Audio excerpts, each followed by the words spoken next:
Зөвлөлтийн хөдөө маань манай орны социалистуудын байгуулалтанд туслаж хийсэн бүтээсэн бүхний найтайдагтай цэвэр цэмцгэр байдаг. Бидний барьж байгуулсан бүхэнд жинхэнэ үнэн сэтгэл, ав яс чадвар, нарийн ухаан шингэсэн байдгийг зөвлөлтийн алдарт барилгачид Улаанбаатар, Дархан, Чойвсын зэрэг хотуудад үйлдвэр, орон сууц, соёл үйлчилгээний олон зуун барилга байгууламж барьж нэгдэл сангийн аж ахуйнуудын төвүүдийг ижвэрэн тохижуулж өглөө. Манай орны бүх нэгдлүүдийн төвд жил ирэх бүр төгчиж, цахилгаан, орчин үеийн холбоо, тээврийн хэрэгсэлтэй боллоо. Хангайгийн альчиг нэгдэд сургууль дэмдэг бол заавал байдаг жирийн зүйл болжээ. Манай үйлдвэр аж ахуйн бүх салбарт зөвлөлтийн туршлагын өргөн нэвтрүүлснээр хөтөлмөрийн бүтээмжийг дээшлэн бүтээгд хүний чанар сайжирсаар байна.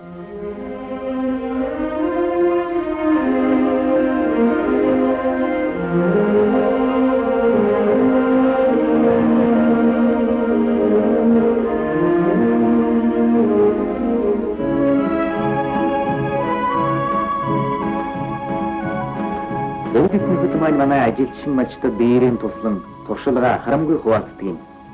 Тэд үйлдвэрийн цэхэд, суур машины дэргэд, саалийн фермийн үнэний зилэн дэрч манай хүмүүст зааж сургаж байна.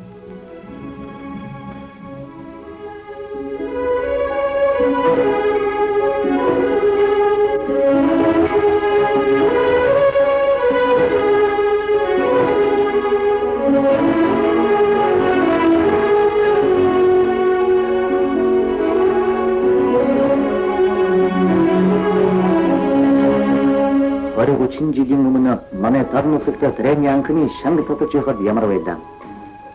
Гэтэл одоо хэдэн зуун мянган га газрын зөвлөлтийн үйлдвэрүүдийн марктай хамгийн орчин үеийн техникээр хагалсан триалж байна.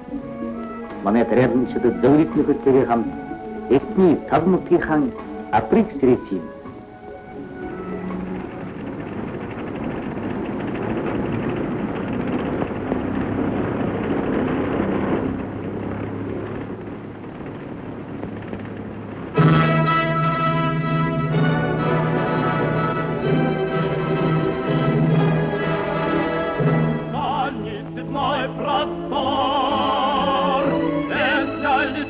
манай орны цахилгаан жуулгад зөвлөлт улсын үзүүлсэн тусламж гол тулгуур болж байна. Улаанбаатар, Дорнод, Дархан, Чойвсын зэрэг бусад олон хот суурьнгуудад цахилгаан станцууд шинээр баригдаж, цахилгаан гэрэл асч, үйлдвэрүүд ажиллаж байгаа. Ленин боловсруулсан Орос орны цахилгаан жуулах төлөвлөгөө Монгол нутагт үргэлжлэн хэрэгжиж байна гэж хэлж болно. Одоо манай орны бүх хот суурь цахилгаан гэрэлтэй болжээ. Летят издалека звезды кремлевских башен, и словно сталь крепка дружба народов наших, родная и привольная поет земля.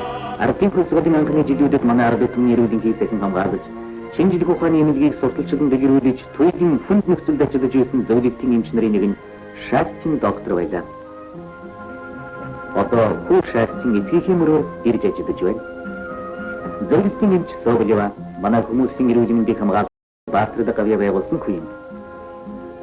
Аюул төвчнөөс түүний аварсан өвгөн бүргэд гэдэг энэ залуу энэ сайхан хүний ачаар амьдралын заман болж одоо хүний хэмжээ мэрэгжилтэй болсон үнэхээр бэлгшээлтэй. Соболеваг өвгөн бүргэд ээжээ гэдэг юм.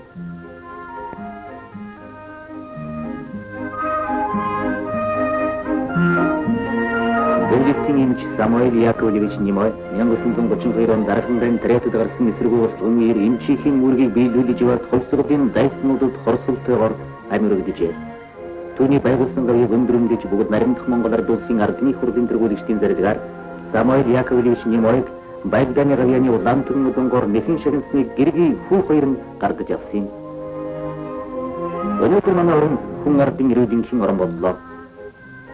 Зөвлөлтийн тусламжаар байгуулагдсан хот хөдөөгийн эмнэлгийн олон газар. Ангаах ухааны эрдэм шинжилгээний байгууллагуудад Монгол зөвлөлтийн эмч эрдэмтэд хамтран ажиллаж ангаах ухааны хамгийн сүүлийн үеийн ололтуудыг нэвтрүүлж байна. Монгол зөвлөлтийн ард түмний найрамдал хамтын ажиллагаа манай амьдралын үнэнхүү бүх талыг хамарчээ.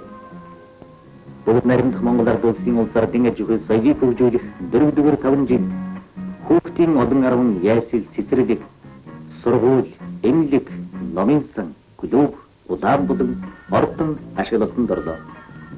Үүний нэр нь Ақтуугийн наримдалдаар зөвлөлтийн алдартай барилгачдын гараар баригдсан Баатар хот Москвагийн нэрмжит нийслэлийн 33 дугаар дунд сургууль юм.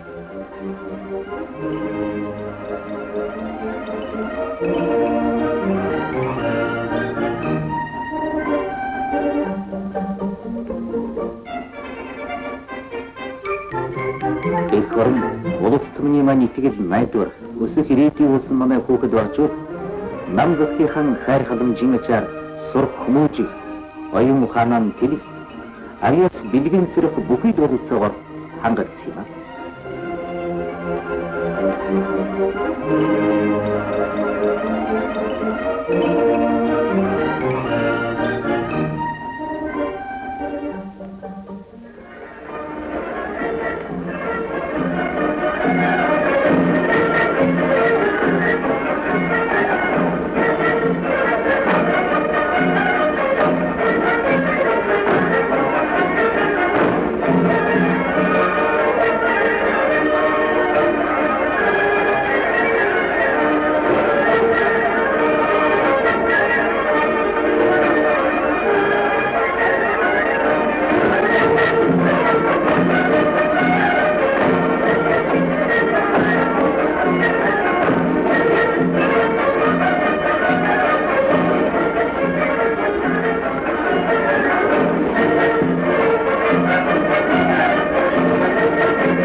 Монгол зөвлөлийн зохиолчид урлагийнхан уран бүтээлийн холбоотой байдаг юм. Утгала Дожодорс нарын зохиолоор хийсэн үер кино манай ардын хөлсөлийн төлөө амиан өгсөн гэрийн Монгол урыс хүмүүсийн гэрийн дурсгалд зориулагдсан. Энэ киноны голдурд зөвлөлт холбоот улсын ардын жүжигчин Дечневский Николай Крючков тоглосон.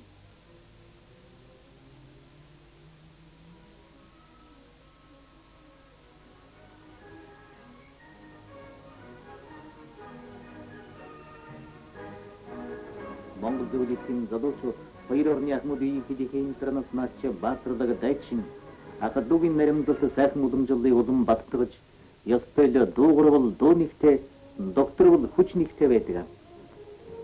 Улс орныхон итгэл найдвар өнгөж явха ирээдүйн улсын залуу ихний наримдал нөхөрлөл үеийн үед мөнх юм.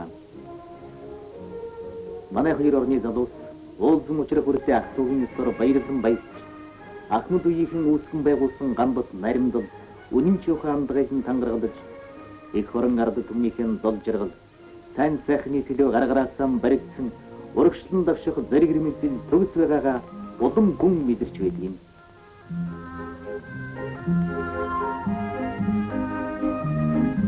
Монгол зөвлөлийн залуучуудын уулзалт наадам 1966 онд зөвлөлийн автын хязгаар Манжиров 1967 онд Монгол зөвлөлийн хэлийн оролцох Сэлэнгийн хондод 1969 онд зөвлөлт үздэкийн нийслэл Ташкент мөн манай Улаанбаатар наримдлын дархан хотод удаадаараа уулзаж уламжилт наримдлан улам батжуулан баясгалант дуу хууран хамтран зохиож байлаа.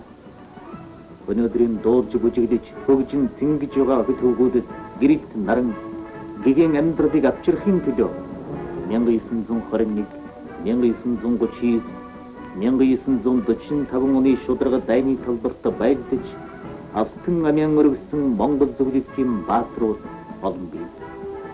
Энэ залуучууд хоёр орны элгэн халуун наримдлыг ариун цусаар ангагнсан Ахмад дайчин алдарт тэр бааtruудаа цаг юм эрхмэлэн хүндэтгэж байдаг юм.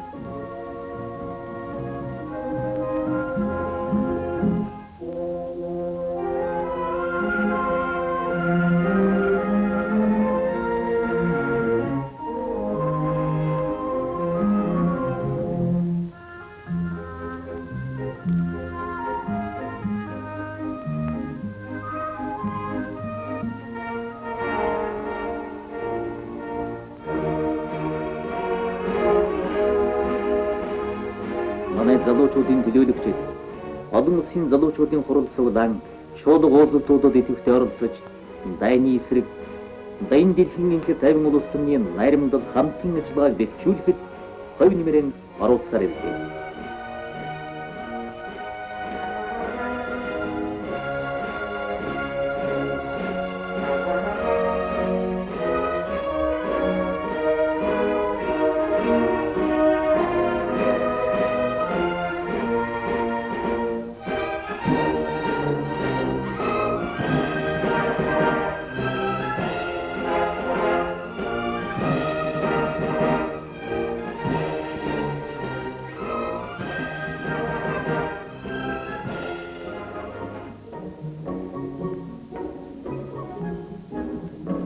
Манай их орны нийслэл Улаанбаатарт хүүхэд залуучуудын цэцэрлэгт хүрээлэнгийн суурь тавигдлаа.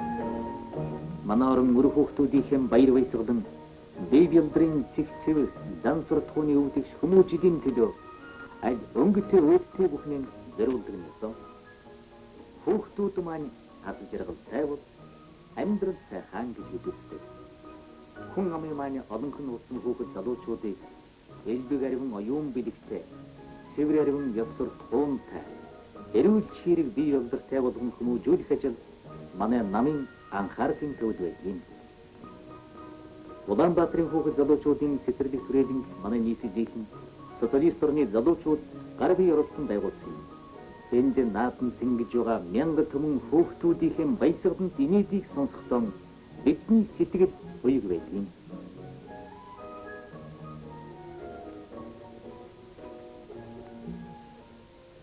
1939 онд халахын голд Монгол зөвлөлтийн дайчид манай орны дархан хэлд халсан Японы самурай нарыг бутнэрэгснээс хойш 30 жил өнгөрчээ. Баян цагаан хамар давааны нагдаг дэнж доо газар 30 жилийн өмнө манай хоёр ард түмний ирэлхүүх өгөөд ариун тусан асуусан. Новчин төвс ногоорвч газрын шархад ирсэн энэ газар алтан амин алдсан баатар хөвгүүдийн гэгэн дүр бидний сэтгэл зүрхэнд мөнхөд дурсагдсан байдаг.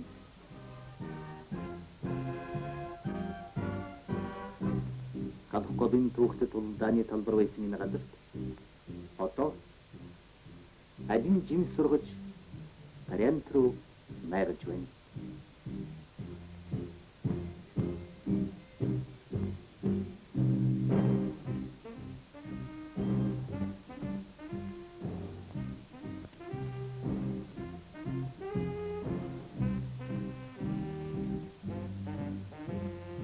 Дулит Симбатов, Ахмад Дайчин, Смирнов. Мне вспоминаются очень жестокие воздушные бои. Агарин хатуширун тулулдан болж байсныг санаж байна. Энэ тулулдан дамсаг болгон болж байлаа. Энэ хэсэг тулулдааны хамгийн хариуцлагатай үе байсан. Энэ хэсгийг агаараас харахад газар дэлхий оргилж байгаа галтуул шиг харагдаж, амьд амьтан байх харахгүй юм шиг санагдаж байж билээ.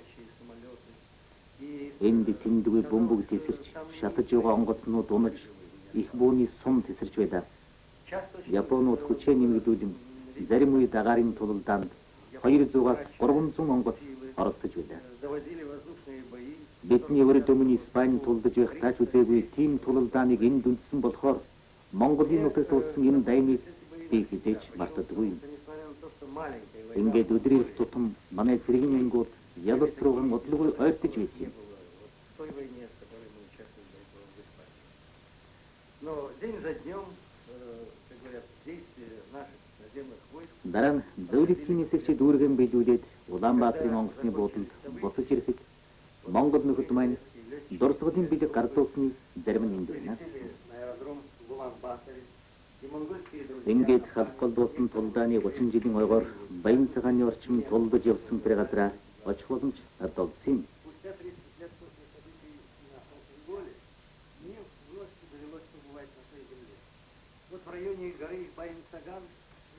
Би газар хэвтэж байсан энэ хөнгөнд нутгийн шороог дүүргэж дурсгал болгон авчирсан юм аа. Тэнд ийм хөнгө олон биелдэ. Би үүнийг хамгийн үнэтэй дурсгал гэж нандин хадгалдаг юм аа.